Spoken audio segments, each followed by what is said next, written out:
Hello friends, तो आज मैं एक्सप्लेन करने वाला हूँ किंगडम 2 के सीजन 2 को, जिसके सीजन 1 की एक्सप्लेनेशन आपको ऑलरेडी मेरे इस चैनल पर मिल जाएगी। क्योंकि सीजन 1 को देखे बिना आप सीजन 2 को बिल्कुल भी नहीं समझ पाओगे, इसलिए पहले उस वीडियो को देख लीजिएगा या फिर किंगडम 2 के सीजन को, ताकि किंगडम 2 का सीजन आपके लिए बिल्कुल भी स्पॉइल ना हो। क्योंकि यहाँ पर मैं सारी की सारी डिटेल्स इसके सीजन 2 से रिलेटेड स्पॉयलर्स ही देने वाला हूँ, यानी सीजन 2 का पूरा प्लॉट और इसकी एंडिंग एक्सप्लेन कि हमें इसके सीजन 3 में देखने क्या मिलेगा। तो किंगडम के सीजन 2 के एक्सप्लेनेशन शुरू करने से पहले आते हैं सीजन 1 के एक छोटे से क्विक रिकैप पर, जहाँ पर हमें दिखाया गया कि क्राउन प्रिंस किसी भी कीमत में ये पता लगाना चाहते हैं कि उनके पिता यानी किंग के साथ हुआ क्या था, क्योंकि काफी दिनों से किंग लोगों के सामने नहीं आ रहे थे और रूमर ये भी थी कि किंग की डेथ हो गई है। लेकिन जब प्रिंस इन सभी बातों का पता लगाने के लिए अपने पिता से मिलने के लिए जाते हैं, तो वहाँ पर उन्हें उनसे पिता से मिलने नहीं दिया जाता, जिसके बाद वो एक अलग ही जर्नी पर निकल जाते हैं, जिस जर्नी का पता किंग के किंगडम के रह रहे काउंसिलर को लग जाता है, जो सीधे सीधे ये झूठी कहानी बनाता है कि क्राउन प्रिंस किसी भी कीमत में किंग को मारना चाहता है। इसीलिए क्राउन प्रिंस का अरेस्ट वारंट भी निकाल लिया जाता है। बट कुछ लोग वहाँ पर पहुंचे उससे पहले ही प्रिंस को ये बात पता चल जाती है कि किंग एक्चुअल में मर चुके हैं और उन्हें किसी तरीके की बीमारी हुई है, जिससे बाकी लोग भी इन्फेक्ट होकर ज़ॉम्बी बन रहे हैं। और अब वो इन्हीं बातों का पूरा खुलासा अपने किंगडम जाकर करना चाहते हैं, जहाँ पर जाने से पहले उन्हें एक बड़ी बैटल का भी सामना करना है, यानी मरे हुए से जंग। जो पहले तो रात में ही अटैक करते थे, बट अब वो ज़ॉम्बी दिन में हमला कर रहे हैं। और दूसरी तरफ शॉबी ने ये पता लगा लिया है कि ये चक्कर रात और दिन का नहीं बल्कि ठंड का है, और इस टाइम पर वहाँ पर ठंड का मौसम शुरू हो गया है और इसी के चलते अब ज़ॉम्बीज दिन में हमला कर रहे हैं, जिसकी प्रिपरेशन प्रिंस और उनके लोगों ने बिल्कुल भी नहीं कर रखी थी। तो क्या होगा उसी डिटेल्स पर आगे नजर डालते हैं, वो भी एक छोटी सी रिक्वेस्ट के साथ कि अगर आपको मेरा ये काम जरा सा भी पसंद आता है तो मेरे इस वीडियो को लाइक करना तो बिल्कुल भी मत भूलिएगा। और अगर आप मेरे चैनल पर नए हैं तो मेरे चैनल को सब्सक्राइब भी कर लीजिए और लगे हाथ तो उस बेल आइकन को भी क्लिक कर दीजिएगा, ताकि मैं चैनल पर जब भी कोई नई वीडियो अपलोड करूँ आपको उसकी नोटिफिकेशन सबसे पहले मिले।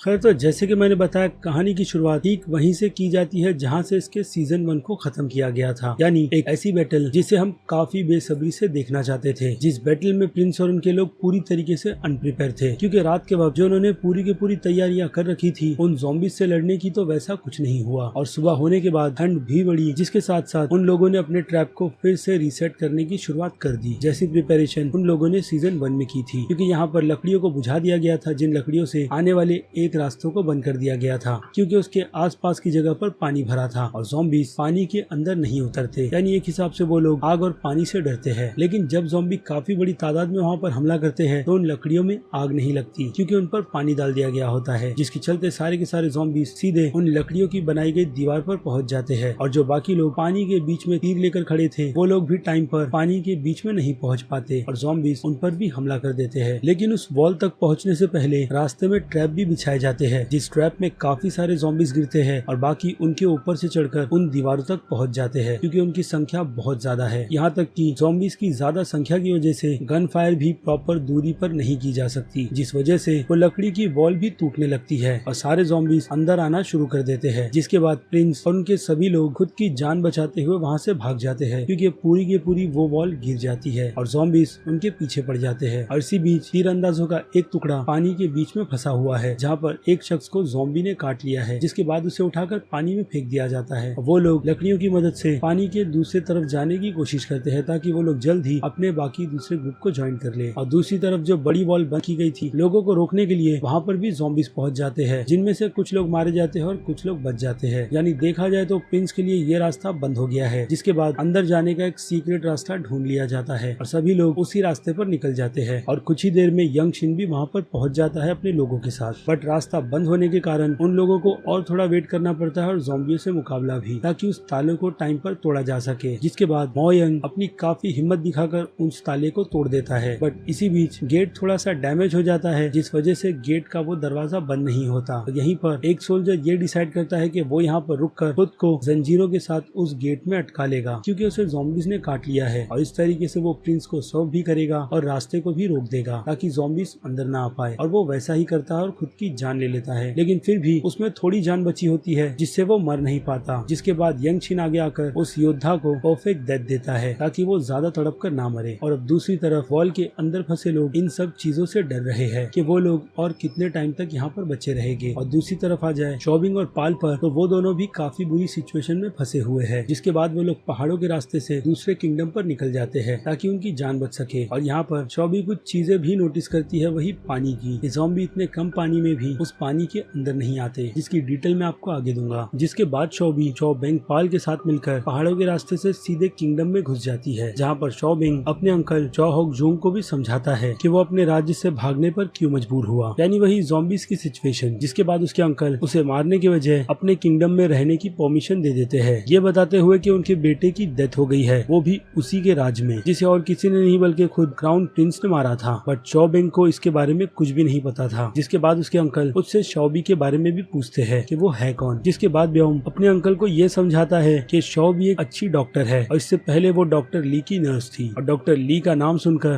होक जूंग के कान खड़े हो जाते हैं, क्योंकि इस एपिसोड के स्टार्ट में हमें डॉक्टर ली दिखाए जाते हैं, जिन्हें इस किंगडम के राज्य में बुलाया गया था किंग को ठीक करने के लिए। और वो डॉक्टर ली ही थे जिन्होंने किंग को जिंदा किया था, बट पहले जैसी सिचुएशन में नहीं, बल्कि ज़ॉम्बी के फॉर्म में, जो अभी भी किंगडम के उस राज घराने में घूम रहे हैं। जिसके बाद शॉबी उसी रिजेक्ट प्लांट को लेकर कुछ रिसर्च कर रही होती है, जैसे कि उन प्लांट्स को उठाकर पानी के अंदर रख देना, ताकि शॉबी को यह पता चल सके कि ये पानी और ज़ॉम्बी का चक्कर है क्या। बट वहाँ पर शॉबी के हाथों ज्यादा कुछ डिटेल्स नहीं लगती, सिवाय इसके कि उन रेजरेक्ट प्लांट के लीफ पर कुछ एग्स जैसी चीजें लगी हुई है, मानो जैसे मॉइस्चर, जो सिर्फ ठंडे क्लाइमेट में ही सर्वाइव कर पाती है। इसीलिए इस प्लांट को ठंडी जगह पर लगाया जाता है। यानी प्रॉब्लम इस छोटे से प्लांट में नहीं, बल्कि उस प्लांट की पत्तों में बन रहे उस मॉइस्चर एग की है। बट वहाँ पर उन्हें और कुछ डिटेल्स पता चले उससे पहले ही वहाँ पर होक जूंग आ जाता है अपने लोगों के साथ, उसके गार्ड्स के साथ। जिसके बाद वो वहाँ पर शॉबी और बेओम को सारी की सारी सच्चाई बता देता है, यानी वही किंग की रूमर जो डेड किंग के नाम से सर्कुलेट हो रही है, जो कि सच है। जिसके बाद शॉबी अपनी जान की भीख मांगती है, क्योंकि उसे ये सारी की सारी डिटेल्स डॉक्टर ली के पन्नों से मिली थी, जिसमें इस रेजरेक्ट प्लांट से रिलेटेड सारी की सारी डिटेल्स लिखी थी। जिसके बाद होक जूंग उन दोनों को कुछ नहीं करता और यही कहता है कि उसे कुछ काम करना है इस सिटी में, क्योंकि होक जूंग इस सिटी में डेड किंग के साथ आए हैं, जहाँ पर अब आने की प्लानिंग क्राउन प्रिंस ने कुछ खास लोगों के साथ कर ली है कि वो यहाँ पर आकर होक जूंग को भी मार देगा और लोगों के सामने डेड किंग को लाकर खड़ा कर देगा, ताकि लोग उस बातों को सच माने और वो क्राउन प्रिंस से किंग बन जाए, ताकि इस राज्य को सुरक्षित किया जा सके सारी की सारी डेड आर्मीज से। जिसके बाद उनकी प्लानिंग में सारे के सारे ज़ॉम्बीज को डिस्ट्रैक्ट किया जाता है अपने हाथों पर वुंड कर, ताकि ब्लड की स्मेल से सारे के सारे ज़ॉम्बीज वॉल की एक ही तरफ आ जाए और दूसरे रास्ते से क्राउन प्रिंस अपने खास लोगों के साथ अपने मिशन को अंजाम देने निकल पड़े, क्योंकि वो लोग जिस छोटे से किंगडम में रुके हुए हैं वहाँ की हालत ठीक नहीं। यानी यहाँ पर राशन बस 2 से 3 दिनों का ही बचा हुआ है, जो इन विलेजेस को बस इतने ही दिन खाना दे सकता है। जिसके बाद उसी राशन के गोडाउन में आग लग जाती है, वो भी गलती से, क्योंकि जिस शख्स को राशन की जिम्मेदारी दी गई थी उस शख्स ने वहाँ से राशन चुराया था, ताकि वो और उसकी फैमिली कुछ और दिन तक सर्वाइव कर पाए। ऐसे में हड़बड़ी में वहाँ पर आग लग गई और अब उन लोगों के पास एक भी दिन का राशन नहीं बचा है। इसीलिए क्राउन प्रिंस अपने मकसद को जल्द से जल्द अंजाम देने के लिए निकल पड़ता है। और हाँ, हमें ये भी डिटेल मिलती है कि क्राउन प्रिंस को कहीं ना कहीं ये बात पता है कि उन लोगों के बीच गद्दार और कोई नहीं बल्कि क्राउन प्रिंस का ही गार्ड मू योंग है। जिसके बाद मू योंग अपनी ईमानदारी भी क्राउन प्रिंस के सामने साबित करने की कोशिश करता है कि वो अपनी प्रेग्नेंट वाइफ को छोड़कर क्राउन प्रिंस को सर्व कर रहा है। और आ जाए क्वीन पर, तो क्वीन ब्लैक मैजिक का सहारा ले रही है ताकि वो ये पता लगा सके कि वो अपने किंगडम को वारिस कब देगी। जिसके बाद ब्लैक मैजिक करती हुई वो औरत उसे कंफर्मेशन देती है कि प्रिंस जल्द ही आने वाला है, जिसके लिए उसे पूरी तरीके से रेडी रहना चाहिए। और इसी बीच किंगडम के ही अंदर इन्वेस्टिगेशन भी चल रही है, जिसे काफी ज्यादा सीक्रेट रखा गया है, जिसका मिशन जनरल ने कमांडर पार्क को दिया है, क्योंकि पार्क के हाथों कुछ ऐसे सबूत लगे हैं जो कहीं ना कहीं इशारा क्वीन के विलेज पर ही करते हैं, जहाँ पर से काफी सारी प्रेग्नेंट महिलाओं की लाश मिली है, उनकी बच्चियों के समेत, जो सारी की सारी लड़कियां थी और उन्हें जन्म के बाद ही मार दिया गया। जिसके बाद उन सभी की बॉडीज को उस विलेज से कुछ ही दूर के जंगल में डंप कर दिया गया और अब वो सारी की सारी लाशें कमांडर पार्क की कस्टडी में है। जिसके बाद जनरल उसे परमिशन दे देते हैं कि वो इस इन्वेस्टिगेशन को आगे कंटिन्यू करे और ये पता लगाए कि ये बच्चों का माजरा है क्या, क्योंकि उस विलेजेस की आधी से ज्यादा प्रेग्नेंट महिलाओं को किसी सेफ ठिकाने पर रखा गया था, ऐसी अफवाह निकल कर आई थी। और अब इसी डिटेल्स को पता करने के लिए कमांडर पार्क अपनी इन्वेस्टिगेशन को जारी रखते हैं। और यही नहीं, बात करें किंगडम की, जहाँ पर एक अफवाह चल रही है कि ज़ॉम्बी से पीछा छुड़ाने के लिए वहाँ के लोगों को दरवाजों पर चंदन का लेप लगाना पड़ेगा और काऊ का ब्लड भी, जिससे ये ज़ॉम्बीज उस घर पर हमला नहीं करते। वेल, ऐसी सिचुएशन हर टाइम क्रिएट होती जाती है आज की तारीख में भी, कि किस तरीके से लोग अफवाहों को बढ़ावा देते हैं। और अब आ जाए क्राउन प्रिंस पर, तो क्राउन प्रिंस जहाँ पर पहुंचे हैं चौहक जुंग को मारने के लिए, वो जगह एक ट्रैप से भरी हुई है, यानी किसी ने उनके आने से पहले ही चौहक जुंग को सारी की सारी इन्फॉर्मेशन दे दी थी। जिसके बाद क्राउन प्रिंस को किंग के उसी ठहरावे में फंसा दिया जाता है जहाँ पर डेड किंग क्राउन प्रिंस को मारना चाहता है। और क्राउन प्रिंस अपने पिता को देखकर थोड़ा रुक सा जाता है और अपनी बचपन की बातों को याद करता है, जिसके बाद वो सीधे सीधे डेड किंग को वहीं पर मार देता है। बट इसी बीच हम क्राउन प्रिंस के गार्डियन आंग ह्यूंग को भी मरते हुए देखते हैं, जो जल्द से जल्द उस कैसल का दरवाजा खोलकर लोगों को सच दिखाना चाहते थे कि किंग असल में मर चुके हैं और मरने के बाद उनका रूप ही बदल गया है। बट चौहक जुंग के कहने पर सारे के सारे रॉयल गार्ड्स ऑब्वियसली हांग ह्यूंग को मार देते हैं और दरवाजा खोलने पर हम डेड किंग को देखते हैं, जिनके सर को धड़ से अलग क्राउन प्रिंस ने कर दिया है। और अब यहाँ पर चौहक जुंग सारे के सारे रॉयल गार्ड्स को बेवकूफ बना देता है, ये कहकर कि प्रिंस को जो चाहिए था उसने वो कर दिया, यानी उसने किंग को मार दिया ताकि वो जाकर किंगडम के थ्रोन पर बैठ सके। इसीलिए क्राउन प्रिंस को भी मार देना चाहिए सजा के तौर पर। जिसके बाद रॉयल गार्ड क्राउन प्रिंस और उनके लोगों को अरेस्ट कर बंदी बना लेते हैं। और दूसरी तरफ कमांडर पाक क्वीन के विलेज पहुंच जाते हैं, उसी ठिकाने पर जहां पर सारी की सारी औरतों को रखा गया था। बट आने से पहले वहां से औरतों को निकाल भी दिया गया है, लेकिन उससे पहले वो प्रिंस के उसी ठिकाने पर इन्वेस्टिगेशन करते हैं, जिस इन्वेस्टिगेशन के दौरान उन्हें वो कमरा मिलता है जिसे पूरी तरीके से सफा कर दिया गया है। बट कमांडर पाक की नजर फर्श पर जाती है, जिसे हटाने के बाद उन्हें काफी सारा ब्लड मिलता है वहाँ से। और फिर उन्हें याद आता है कि यहाँ पर एंटर करने से पहले उन्होंने कुछ डोलियों को भी देखा था यहाँ से ले जाते हुए, और यहाँ तक कि उस घर के बैकयार्ड में मट्टियों को भी हटाया गया है, मानो जैसे किसी को उस जगह पर गाड़ा गया है। जिसके बाद कमांडर पाक जंगल में उन लोगों की तरफ बढ़ते हैं जहाँ पर उन्हें काफी सारी औरतों की लाश मिलती है, और यहाँ से उनका शक यकीन में बदल जाता है कि ये सभी की सभी औरतें क्वीन के लिए काम कर रही थी और ये चक्कर एक्चुअल में बच्चे का है, यानी क्वीन कहीं न कहीं फेक प्रेगनेंसी का नाटक कर रही है और इन्हीं औरतों में से एक बच्चे को वो इस किंगडम का राजा बनाने वाली है। क्योंकि इनमें से 2 से 3 औरतें जो सही सलामत जिंदा है उन्हें उठाकर सीधे कैसल में डाल दिया गया है, जहाँ जाने की परमिशन कमांडर पाक जनरल से मांगते हैं, जो उन्हें मिलती भी है, क्योंकि जनरल यहाँ पर बाकी दूसरे लोगों से मिलकर इस बात को डिस्कस करना चाहते हैं। लेकिन इसी बीच बेल बजती है, जो बेल ये संकेत दे देती है कि किंग मारे गए और सभी लोग उसी गम में डूब जाते हैं। जिसके बाद उन सभी लोगों को एक खुशखबरी भी मिलती है कि क्वीन अब लेबर पेन पे है, यानी कुछ ही घंटों में उन्हें ये पता चल जाएगा कि इस किंगडम को राजा मिला भी है या नहीं। और दूसरी तरफ हमें दिखाई जाती है क्वीन जो वेट कर रही है अपने इस मकसद को पूरा करने का। और बात जाए क्राउन प्रिंस की सिचुएशन पर, तो शाओ भी वहाँ पर क्राउन प्रिंस के लिए खाना लेकर आती है और क्राउन प्रिंस शाओ भी को इशारे में कुछ डिटेल्स देते हैं और जमीन पर पानी से लिखकर उसे कुछ करने के लिए कहते हैं, जो करने के लिए शाओ भी मान जाती है। और दूसरी तरफ क्राउन प्रिंस के साथ आए हुए सिपाही कैद से निकलकर बगावत कर देते हैं और मौका देखकर यंग शिंग राइफल लोड करता है और सीधे फायर चौहक जुंग पर करता है ताकि वो मारा जाए। बट ऐसा हो नहीं पाता और चौहक जुंग के सामने एक गार्ड आ जाता है और उसका खून चौहक जुंग पर जाकर लग जाता है, जिसके बाद फिर से उन सभी को बंदी बना लिया जाता है। और फिर वहाँ पर ट्विस्ट हमें तब दिखाया जाता है जब वहाँ पर एक ज़ॉम्बी आता है, जिसे देखकर सभी के सभी सिपाही पूरी तरीके से चौंक जाते हैं, क्योंकि वो ज़ॉम्बी और कोई नहीं बल्कि हा योंग होता है, जिसे जिंदा करने का काम क्राउन प्रिंस ने शॉबी को दिया था। और ये प्लान एक्चुअल में हा योंग ने बनाया था ताकि लोग ये जाने कि मरे हुए लोग जिंदा कैसे होते हैं, और अब सच सभी के सामने है। और हा योंग को मारने की परमिशन वहाँ पर चौहक जुंग देता है कि उसके सर पर मारो, जिससे वो ज़ॉम्बी जल्दी मर जाएगा। बट यहाँ पर देरी हो जाती है और हा योंग सीधे ब्लड की स्मेल से चौहक जुंग पर हमला कर देता है, यानी हा योंग चौहक जुंग को वहाँ पर काट लेता है। जिसके बाद क्राउन प्रिंस मौके को देखकर हा योंग के सर को धड़ से अलग कर देते हैं और सारे के सारे लोगों को वहाँ पर सिचुएशन समझाते हैं कि किस तरीके से लोगों को बेवकूफ बनाया गया था, ये बोलकर कि किंग जिंदा है और बिल्कुल सही सलामत, जबकि सच बिल्कुल अलग था। और अब क्राउन प्रिंस यही चाहते हैं कि सारे के सारे रॉयल गार्ड्स ईमानदारी से उनका साथ दे ताकि इस पूरी की पूरी सिचुएशन को ठीक किया जा सके। जिसके बाद सारे के सारे रॉयल गार्ड्स क्राउन प्रिंस के साथ हो जाते हैं। बट ये खबर अब तक किंगडम में नहीं पहुंची है, बस यही डिटेल्स मिली है कि सारे के सारे रॉयल गार्ड्स बगावत पर है क्राउन प्रिंस के साथ मिलकर, इसीलिए उन सभी को भी मारने का ऑर्डर दे दिया गया है। अब ये ऑर्डर किसने दिया है उसकी डिटेल मैं आपको थोड़ी देर में ही दूंगा, क्योंकि यहाँ पर हमें ट्विस्ट बहुत ही ज्यादा देखने मिलता है, जिनमें से पहला ट्विस्ट उनके गार्ड का होता है, जो उन्हें धोखा देकर चौहक जुंग को लेकर भाग जाता है, जो अभी भी मरने की सिचुएशन में है। और यही नहीं, चौहक जुंग के साथ मोन युंग ने चौबी और चौब्योंग को भी अपने साथ लिया है, वो भी एक झूठ के कहने पर कि क्राउन प्रिंस ने जल्द से जल्द चौहक जुंग को किंगडम पहुंचाने की रिक्वेस्ट की है। जिसके बाद क्राउन प्रिंस भी अपने लोगों को लेकर चौहक जुंग को पकड़ने के लिए निकल जाता है। और उससे पहले कुछ फ्लैशबैक की बात कर लेते हैं, जिनके जवाब हमें सीजन 1 में नहीं दिए गए थे। और ये जवाब था यांग छिंग के कैरेक्टर से रिलेटेड, जहाँ पर वो अपने विलेज को छोड़कर किसी जंग में शामिल होने के लिए गया था, बट वापस आने पर यांग छिंग को ये पता चला कि उसके सारे के सारे विलेजेस पूरी तरीके से खत्म हो गए हैं, जिस बात को हा युंग ने लोगों के सामने नहीं रखा था, क्योंकि क्योंकि हायुंग ने ही चौहोक जुंग के कहने पर उस सारे के सारे छोटे विलेजेस को ज़ॉम्बीज बना दिया था ताकि उन ज़ॉम्बीज को जापानीज आर्मी पर छोड़ दिया जाए और ऐसे में कोरिया के किंगडम के लोग भी नहीं मरेंगे ज्यादा और जापानीज आर्मी भी हार जाएगी। और ऐसा ही हुआ था उस वॉर में, जिसके बाद वहां पर पहुंचकर हायुंग और उनके लोगों ने सारे के सारे ज़ॉम्बीज को मार दिया था, वो भी काफी आसानी से। और इसीलिए जब हायुंग क्राउन प्रिंस को बचाने के लिए सीजन 1 में पहुंचे थे तब शॉबी को भी वहां पर शक हुआ था कि ये लोग इतने ज्यादा एक्सपर्ट्स कैसे हैं इन ज़ॉम्बीज को मारने में, क्योंकि उन लोगों ने काफी एक्सपर्टली वहां पर क्राउन प्रिंस को बचाया था ज़ॉम्बीज को मारकर। और ये चीज हायुंग को आज भी हंट करती है, इसलिए वो चौहोक जुंग के अगेंस्ट हो गए थे कि इसके चलते आगे और कोई बेगुना ना मारा जाए। और अब रॉयल आर्मी के साथ मिलकर क्राउन प्रिंस ने पहले तो उन्हें अपनी तरफ किया और उस छोटे से किंगडम से उन्होंने काफी सारा राशन भी लिया ताकि वो जल्द से जल्द उस विलेज में पहुंचा सके जहां पर लोगों के पास खाने के लिए नहीं है। और अब यहाँ पर जाने के लिए उन लोगों के पास एक प्लान है, जिस प्लान में वो लोग सारे के सारे राशन को एकजुट लेकर भागेंगे, वो भी एक काइट के साथ, ताकि पहाड़ी पर से वो लोग तोप चलाकर सारे के सारी ज़ॉम्बीज को रास्ते पर से हटा पाए। और ऐसा कर रॉयल गार्ड्स वो सारे के सारे राशन उस विलेजेस तक पहुंचा पाते हैं। और बात जाए मू यंग पर, तो मू यंग ये सब करने के लिए मजबूर सिर्फ और सिर्फ अपनी वाइफ की वजह से है, क्योंकि उसकी वाइफ को एक हिसाब से क्वीन के पास बंदी बना लिया गया है, जो अगर वो ऐसा नहीं करता तो उसकी वाइफ को विलेज में ही मार दिया जाता। और इन सब बारे में क्वीन के भाई चौबियंग टू को पता था, जिसने अपनी बहन के साथ मिलकर इस प्लान को अंजाम दिया था। और दूसरी तरफ कमांडर पार्क को भी बंदी बना लिया गया है, क्योंकि वो सीधे क्वीन के उस ठिकाने पर पहुंच गए थे जहां पर वो क्राउन प्रिंस को जन्म दे रही थी। और इन्वेस्टिगेशन करने पर उनके हाथों कुछ भी नहीं लगा, यानी अब सीधे सीधे कमांडर पार्क को मौत की सजा दी जाएगी। और दूसरी तरफ चौहोक जुंग चौबियम पाल को ये कहता है कि वो जल्द से जल्द जाकर पासी की जगह से अपने कुछ गार्ड्स ले आए, ताकि वो उन लोगों को इस सिचुएशन से साफ साफ निकाल पाए, जिनके आने के बाद चौबिंग को वहाँ पर मार दिया जाता है, जो बाहर निकलकर सीधे क्राउन प्रिंस से जाकर मिलता है और उन्हीं की गोद में अपने दम को तोड़ता है, ये कहकर कि वो उन्हें माफ कर दे, क्योंकि वो बहुत ही मजबूर था। जिसके बाद क्राउन प्रिंस भी अपने उस दोस्त को माफ कर देता है, क्योंकि फ्लैशबैक में हमें कुछ कुछ डिटेल्स दी जाती है कि क्राउन प्रिंस और मून यंग के बीच रिलेशनशिप इतनी ज्यादा अच्छी थी, यहाँ तक कि क्राउन प्रिंस मून यंग को मिठाइयाँ भी देते थे अपनी वाइफ को देने के लिए। और हाँ, मून यंग की वाइफ की बात करें तो वो अभी तक जिंदा है और उसे क्वीन के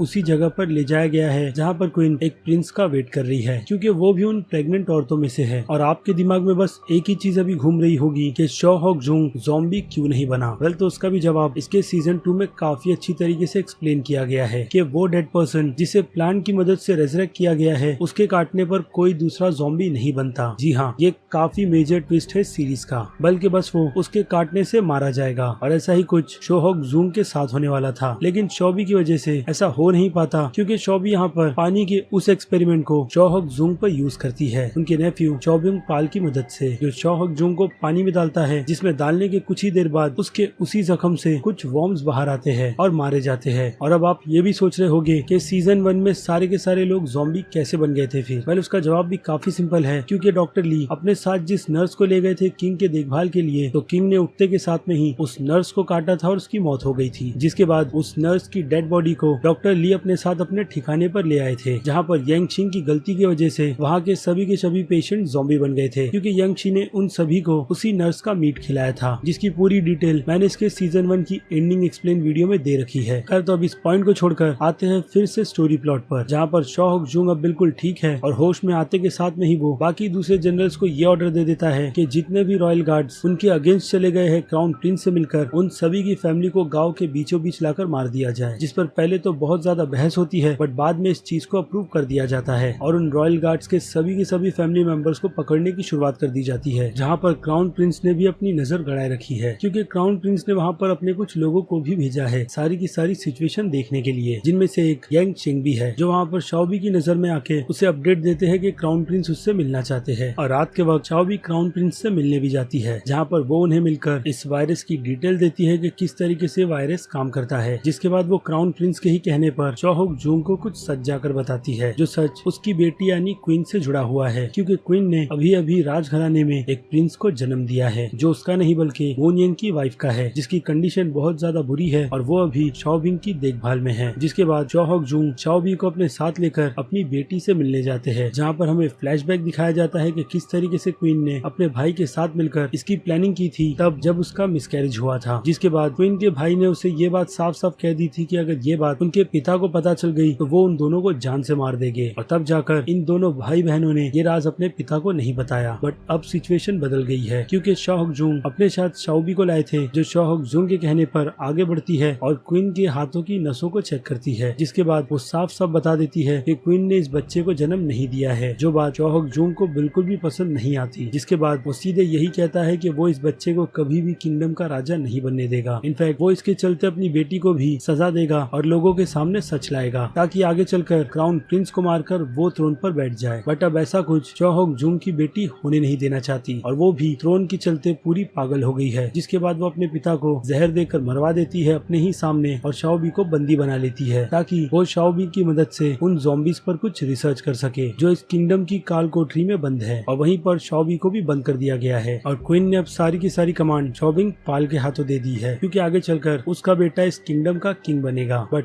अभी के लिए फिलहाल तो वो इस थ्रोन की क्वीन है, यानी इस किंगडम की इकलौती क्वीन जो कुछ भी कर सकती है। इसलिए वो अपने प्रिंस को लेकर सीधे थ्रोन पर जाकर बैठ गई है और वेट कर रही है क्राउन प्रिंस के आने का, क्योंकि एक तरफ उसने अपने वफादार लोगों को क्राउन प्रिंस के छुपे हुए ठिकाने पर भेजा था जहाँ पर कोई भी नहीं, यानी एक तरीके से उन सोल्जर्स को एक ट्रैप में भेज दिया गया और क्राउन प्रिंस सीधे किंगडम की ओर बढ़ पड़ा है अपने लोगों को लेकर, जहाँ पर उन्हीं रॉयल गार्ड्स की फैमिली को मारा जा रहा है, जिसका इंचार्ज और कोई नहीं बल्कि शॉबिंग पाल है, जो ऐसा करने से साफ साफ मना कर देता है। जिसके बाद क्राउन प्रिंस आकर उन सभी को रुकने के लिए कहते हैं और फिर सभी मिलकर किंगडम की तरफ बढ़ते हैं, यानी थ्रोन की तरफ, जहाँ पर और भी वफादार क्राउन प्रिंस से माफी मांगते हैं और ये कहते हैं कि उन्होंने ये सब चो होक जुंग के कहने पर किया था। जिसके बाद क्राउन प्रिंस उन सभी को माफ कर सीधे क्वीन के पास पहुंच जाते हैं, जो प्रिंस को लेकर थ्रोन पर बैठी हुई है। बट यहाँ पर क्वीन ने भी अपना बैकअप प्लान बना रखा है, जहाँ पर उसने अपने खास लोगों को ये कह दिया है कि अगर सिचुएशन बिगड़ेगी और थ्रोन उनके हाथ से चला जाएगा तो उन्हें जाकर सिर्फ उन्हीं ज़ॉम्बीज के केज को खोलना है, ताकि इससे पूरा का पूरा किंगडम ही बर्बाद हो जाए और यहाँ के लोग भी, क्योंकि अगर क्वीन या फिर उसका प्रिंस इस किंगडम पर राज नहीं करेगा तो दूसरा और कोई भी इस किंगडम पर राज नहीं कर सकता। जिसके बाद देखते ही देखते किंगडम में ज़ॉम्बीज की संख्या बढ़ती चली जाती है, जिसे रोकना फिलहाल तो इम्पॉसिबल है। इसलिए प्रिंस बाकी सभी को यही ऑर्डर देते हैं कि सारे के सारे गेट्स को बंद कर दिया जाए, ताकि उन लोगों को टाइम मिले कुछ न कुछ सोचने के लिए। लेकिन तब तक वो ज़ॉम्बीज शहर के काफी लोगों को मार चुके होते हैं, यहाँ तक कि वो ज़ॉम्बीज उस थ्रोन रूम में भी घुस जाते हैं जहाँ पर क्वीन के साथ साथ सायोबी भी है। जिसके बाद हमें दिखाया जाता है वहाँ पर क्वीन का अंत जो उस थ्रोन पर बैठे बैठे ही होता है, यानी सारे के सारे ज़ॉम्बीज एक साथ आकर क्वीन पर हमला कर देते हैं। बट इस बीच क्वीन के हाथ से प्रिंस गिर जाता है, जिस पर शाओबी की नजर जाती है। जिसके बाद वो आगे बढ़कर उस बच्चे को उठाती है और आग की मदद से उस सिचुएशन से निकलकर भाग जाती है और जाकर एक कमरे में छुप जाती है, जहाँ पर उसे पता चलता है कि उस बच्चे को भी ज़ॉम्बी ने काटा है। जिसके बाद वो उस बच्चे को भी ठीक चो होक जुंग जैसी ट्रीटमेंट देती है, जिसके बाद उस बच्चे के भी हाथ से वो वॉर्म निकल जाते हैं। जिसके बाद क्राउन प्रिंस की नजर उन्हीं के किंगडम के लेक पर जाती है, जो पूरी तरीके से जम गई है और वो सारे के सारे ज़ॉम्बीज को उसी लेक के पास ले जाकर मारना चाहते हैं, यानी उन सभी ज़ॉम्बीज को उस फ्रोजन लेक में डुबाकर, जिसे जाकर उन्हें टाइम पर तोड़ना है। अब शोबी ने सारी की सारी डिटेल्स क्राउन प्रिंस को पहले ही दे दी थी। जिसके बाद वो लोग जैसे तैसे उस लेक तक पहुंच जाते हैं और सारे के सारे ज़ॉम्बीज वहां पर काफी तादाद में आते हैं, जिनसे अब उन सभी लोगों को निपटना है। और दूसरी तरफ प्रिंस के बाकी दूसरे गार्ड यंग शिंग के साथ मिलकर उस फ्रोजन लेक को राइफल्स की मदद से तोड़ रहे हैं, जिसमें टाइम जाता है और देखते ही देखते वो ज़ॉम्बीज क्राउन प्रिंस से लेकर बाकी सभी को काट चुके होते हैं और उन सब में क्वीन भी शामिल होती है, जो पूरी तरीके से ज़ॉम्बी बन गई है। और फिर क्राउन प्रिंस के पास मौका आता है उस फ्रोजन लेक की आइस को तोड़ने का, क्योंकि बाकी सभी गार्ड्स अब ज़ॉम्बीज की चपेट में है। जिसके बाद क्राउन प्रिंस पहले तो अपने हाथ से उस आइस को तोड़ने की कोशिश करते हैं, जिसमें वो कुछ हद तक कामयाब होते हैं और फिर कुछ ही सेकंड्स में क्राउन प्रिंस की तरफ एक ज़ॉम्बी भाग कर आता है, जिसे वो उठाकर उस आइस पर पटक देते हैं और देखते ही देखते सारी की सारी आइस टूटने लगती है और सभी ज़ॉम्बीज पानी के अंदर गिर जाते हैं। और हमें एक टाइम पर ऐसा लगता है कि क्राउन प्रिंस भी मारे गए हैं, बट ऐसा होता नहीं, क्योंकि ज़ॉम्बीज के काटने से उनके शरीर में जो वॉर्म्स गए थे वो पानी में जाने से बाहर निकल जाते हैं और उन्हें काटे हुए कुछ ही सेकंड्स हुए होते हैं, जिसके चलते वो फिर से इंसान बन जाते हैं और बाकी सभी के सभी ज़ॉम्बीज मारे जाते हैं, क्योंकि उन सभी को ज़ॉम्बीज बने अच्छा खासा टाइम हो गया था। यानी देखा जाए तो अगर इन्फेक्टेड इंसान को काटते हैं तो वो उसके कुछ ही सेकंड्स या फिर कुछ देर बाद पानी में कूद जाए तो वो लोग ज़ॉम्बीज नहीं बनते। खैर तो उसके बाद सुबह होती है और सभी की सभी ज़ॉम्बीज की लाशों को निकालकर बाहर रखा जाता है, बट इन सब के बीच प्रिंस की लाश अब तक नहीं मिली है, जो एक चिंता का बड़ा विषय है, क्योंकि हो सकता है कि क्वीन के कुछ वफादार लोगों ने उसे बचा लिया हो और अब क्राउन प्रिंस की ये जिम्मेदारी बनती है कि उस बच्चे को ढूंढकर मार दिया जाए, ताकि आगे चलकर वो थ्रोन के लिए क्लेम ना करे। जिसके बाद वो बच्चा क्राउन प्रिंस को मिलता है, जिसे शियोबी संभाल रही थी और शियोबी नहीं चाहती कि क्राउन प्रिंस उस बच्चे को मारे, क्योंकि खुद क्राउन प्रिंस ने ही शियोबी को ये ऑर्डर दिया था कि वो उस बच्चे का ध्यान रखे, क्योंकि वो बच्चा उनके गार्ड मून योंग का है और शियोबी वही कर रही थी। जिसके बाद यहाँ से सीधे एक लंबा टाइम जंप होता है, जो लगभग 7 साल का दिखाया गया है और 7 सालों में उस किंगडम का प्रिंस और कोई नहीं वोन युंग का बेटा है, जिसे क्राउन प्रिंस ने किंगडम का राजा बना दिया है। वेल यहाँ पर चीजें थोड़ी सोचने वाली है कि क्राउन प्रिंस ने ऐसा डिसीजन क्यों लिया। वेल तो चलिए उस डिसीजन की थोड़ी बात कर लेते हैं कि क्राउन प्रिंस ने ये डिसीजन तब लिया था जब वो अपने अंकल से मिलने गए थे, जिन्होंने ऐसे ही पूरे किंगडम को त्याग दिया था और खुद एक आम जिंदगी जीने चले गए थे, जहाँ पर कोई उन्हें नहीं पहचानता। और वही अंकल क्राउन प्रिंस को ये नसीहत देते हैं कि सिर्फ थ्रोन ही ये तय नहीं करती कि आप कितने ज्यादा अच्छे इंसान हो, इंसानियत इंसान के दिल से निकलती है जो उसे एक अच्छा इंसान बनाती है। और इसी राह पर अब क्राउन प्रिंस निकल चुके हैं, जिसके बाद वो जिम्मेदारी चौबिंग पाल को देते हैं कि वो इस बच्चे को पाल पोस कर बड़ा करे और ऐसे लोगों के बीच रखे जो उसे सिर्फ अच्छी बातें ही सिखाए, ताकि आगे चलकर वो एक नेक और किंगडम का सबसे सच्चा और अच्छा राजा बने। यानी शुरुआत बिल्कुल जीरो ग्राउंड से की गई है, जिसे इस सीरीज में बहुत ही अच्छी तरीके से एक्सप्लेन किया गया है। जिस हिस्ट्री में क्राउन प्रिंस अपने बड़े लोगों को यही लिखने के लिए कहते हैं कि उनके पिता वॉर में मारे गए थे और वो भी साथ में क्वीन भी इस वॉर में मर गई थी, ताकि लोगों के सामने ये हिस्ट्री कुछ इसी तरीके से निकल कर आए जब लोग इसे पढ़े तो। वेल इससे भी ये चीज साफ हो जाती है कि किस तरीके से पुराने जमाने में राजा अपनी कहानियों को अपने हिसाब से ही लिखवाते थे, जिसमें किंग कभी भी खुद के बारे में बेकार बातें नहीं लिखवाता, ताकि फ्यूचर के लोगों को सिर्फ किंग की अच्छाई ही नजर आए और बुराई कोसों दूर रहे। और इसी वजह से मैं भी हिस्ट्री पर ज्यादा बिलीव नहीं करता, क्योंकि सभी कहानियां सच्ची नहीं होती। जो हमने बचपन से लेकर आज तक हिस्ट्री में पढ़ी है, उनके दूसरे पहलू भी होते हैं, यानी डार्क साइड जिसके बारे में कोई बात नहीं करता। और उस टाइम और पीरियड के लोगों को ही हिस्ट्री बिल्कुल प्रॉपर पता थी, ना कि आज की तारीख के लोगों को। और इन्हीं सभी डिटेल्स की वजह से ये सीरीज बहुत ही ज्यादा ग्रेट है। तो फिर से आते हैं कहानी पर, जिसमें हमें दिखाया जाता है कि किंगडम के नए प्रिंस अपने माता पिता के भी बारे में जानना चाहते हैं और उस बारे में भी कि 7 साल पहले इस किंगडम में हुआ क्या था, जिसके चलते सभी के सभी लोग मारे गए। बट नए क्राउन प्रिंस को इन सभी के बारे में बताने की परमिशन नहीं है। और दूसरी तरफ हम मू यंग की वाइफ को भी देखते हैं, जो क्राउन प्रिंस यानी अपने बेटे को सर्व करती है, जिसे देखकर वो बहुत ज्यादा खुश भी है। तो यहाँ तक दिखाने के हिसाब से मुझे भी लगा था कि स्टोरी को पूरी तरीके से कंप्लीट खत्म कर दिया गया है, लेकिन स्टोरी को आगे कंटिन्यू रखते हुए हमें कुछ और डिटेल्स दी जाती है, जहाँ पर क्राउन प्रिंस अपने कुछ ईमानदार लोगों के साथ ये पता लगाने में जुटे हुए हैं कि एक्चुअल में इस रेजरेक्ट लैंड की शुरुआत हुई कहाँ से थी, जहाँ पर शोबी ने भी इस पर पूरी की पूरी एक किताब लिख दी है, ताकि फ्यूचर में इस पर कोई भी प्रॉब्लम ना हो। और वो अपने जिक्र में सारी की सारी उन्हीं बातों को रिपीट करती है जो हमने सीजन 1 और सीजन 2 में देखी, वो भी कुछ पॉइंट्स के साथ कि अब तक उसे ये नहीं पता चला कि जब ये प्लांट कोल्ड में सबसे ज्यादा काम करता है और वाटर और हीट से डरता है, तो जब किंग के पास से उस नर्स की बॉडी को डॉक्टर ली के ठिकाने पर लाया गया था, तो यंग चेंग ने उसके बॉडी पार्ट्स को निकालकर बॉईल किया था, जिसे खाने के बाद लोग पूरी तरीके से इन्फेक्टेड हो गए थे। तो फिर ये चीज पॉसिबल है कैसे, क्योंकि उस नर्स के मीट को आग में पकाया गया था और फिर भी उसे खाने के बाद लोग इन्फेक्टेड हो गए। और बात करें उन वॉर्म्स की, तो वो वॉर्म्स इन्फेक्टेड के काटने के बाद सीधे दिमाग की तरफ भागते हैं, ताकि वो उसे इफेक्ट कर लोगों को ज़ॉम्बी बना दे। बट न्यू बॉर्न चाइल्ड में ऐसा पॉसिबल नहीं, क्योंकि न्यू बॉर्न बेबी के ब्रेन उस टाइम पर प्रॉपर नहीं बने होते। और इसी के चलते जब शाओबी ने उस बेबी से सारे के सारे वॉर्म्स को निकाल दिया, तो उस बच्चे को भी कुछ नहीं हुआ। लेकिन अब चीजें बदल रही है, क्योंकि 7 साल बाद हमें दिखाया जाता है कि प्रिंस के उसी घाव से एक वॉर्म निकलकर उसके ब्रेन तक पहुंच जाता है। बट उससे पहले हम वहाँ पर एक शख्स को देखते हैं जो क्राउन प्रिंस के उस वुंड वाले हाथ को देखता है, बट वो शख्स कौन है उसकी कोई भी डिटेल वहाँ पर नहीं दी जाती। और ना ही ये बताया गया कि इस सीजन के एंड में जो कैरेक्टर निकल कर आई वो है कौन, जिसकी इन्वेस्टिगेशन करते हुए क्राउन प्रिंस उस तक पहुंच गए, क्योंकि उन्होंने इस 7 सालों में अपने किंगडम में सभी के सभी रेजरेक्ट एंड को ढूंढा और उसे डिस्ट्रॉय कर दिया। जिसके बाद जब वो एक पॉइंट पर पहुंचे, तो उन्हें वहाँ पर ये पता चला कि इस प्लांट को उन्हीं के किंगडम के किसी छोटे मोटे गरीब ने लगाया था, ताकि वो उससे कुछ पैसे कमा सके, क्योंकि जिसने उन्हें इस प्लांट को बेचा था उसने यही कहा था उन लोगों से कि ये प्लांट अच्छी खासी बीमारी दूर करता है और लोगों की उम्र बढ़ाता है, और हाँ, मरे हुए को जिंदा भी करता है। बट प्लांट को लगाने के बाद किसी ने भी उसे नहीं खरीदा, जिसके बाद उन लोकल लोगों ने उस प्लांट को वैसे ही छोड़ दिया। और फिर उनकी जर्नी उन्हें सीधे अपने किंगडम से और दूर ले जाती है, जहाँ पर उन्हें पता चलता है कि जिस औरत ने उन्हें ये प्लांट बेचा था वो और कोई नहीं बल्कि चाइनीज थी, जो इस किंगडम में इस वायरस को फैला रही थी, ठीक आज की सिचुएशन की ही तरह, जिसका पता अब क्राउन प्रिंस लगाना चाहते हैं कि क्यों वो ट्रेडर चाइनीज उनके किंगडम को बर्बाद करना चाहती है। क्योंकि उस कैरेक्टर के लुक को देखकर हमें ये चीज समझ आती है कि वो एक सेलर है जो शायद किसी के कहने पर इस किंगडम में उस रेजरेक्ट लैंड को लेकर आई थी। और यही नहीं, उसने इस प्लांट को बाकी दूसरे लोगों पर भी एक्सपेरिमेंट किया है, जिसके चलते हो सकता है कि वो ज़ॉम्बीज को कंट्रोल कर सकती है, या फिर उसने बस उन्हें अपने ठिकाने के इर्द गिर्द बांध रखा है, ताकि कोई भी उसकी तरफ आए तो उसे पता चल जाए कि कोई उसे मारने के लिए आया है, क्योंकि उसने उन सभी ज़ॉम्बीज के पैर में घुंघरू बांध रखे हैं। अब इसका जवाब तो सीजन 3 में ही मिलेगा। और रही बात उस छोटे क्राउन प्रिंस की, तो 7 साल पहले शाओबी ने उस प्रिंस के हाथों से उन वॉर्म्स को निकाल दिया था, और अब 7 साल बाद वो वॉर्म्स फिर से कैसे एक्टिवेट हुए और किस तरीके से वो वॉर्म इतना लंबा सर्वाइव सरवाइव कर गए। वेल इसकी कुछ थियरीज है जिसमें हो सकता है कि वो वॉर्म एक्चुअल में एक एग फॉर्म में रहा होगा, तब जब उस वॉर्म ने ब्रेन तक पहुंचने की कोशिश की होगी और बच्चे होने के कारण जब ब्रेन सही से डेवलप नहीं हुआ था तो उस वॉर्म ने बॉडी में वेट किया और 7 साल बाद वो वॉर्म फिर से एक्टिवेट हो गया। और इसके अलावा हमें ये भी पता चला कि हर बार ये वॉर्म्स अलग अलग हिसाब से काम करते हैं, यानी जब भी ये वॉर्म्स एक्टिवेट होते हैं तो पहले से काफी ज्यादा खतरनाक हो जाते हैं, क्योंकि वो इंसानों की बॉडी में रहकर काफी सारी नई चीजें सीख लेते हैं, जो शायद इस बार भी उन वॉर्म्स ने किया है, खास करके उस छोटे क्राउन प्रिंस के अंदर रहकर, जहाँ पर हम क्राउन प्रिंस को एक सीन में पानी से हाथ धोते तक देखते हैं, बट उससे भी उन वॉर्म्स को कोई फर्क नहीं पड़ता। यानी हो सकता है कि सीजन 3 में अब इन्फेक्टेड पानी के अंदर भी उतरे, यानी चीजें पहले से और भी ज्यादा डिफिकल्ट हो जाएगी। और रही बात इसके सीजन 3 की, तो नेटफ्लिक्स ने इसके सीजन 3 को भी रिन्यू कर दिया है और कंफर्मेशन के हिसाब से तो हमें इसका सीजन 3 2021 में देखने मिलने वाला है, बट सिचुएशन के हिसाब से हो सकता है कि इसके सीजन 3 को 1 साल के लिए और डिले किया जाए, क्योंकि प्रोडक्शन पर अब तक काम शुरू नहीं किया गया था, या फिर हो सकता है कि आधा काम ऑलरेडी हो गया है। वेल तो ये थी किंगडम की सीरीज की सीजन 2 की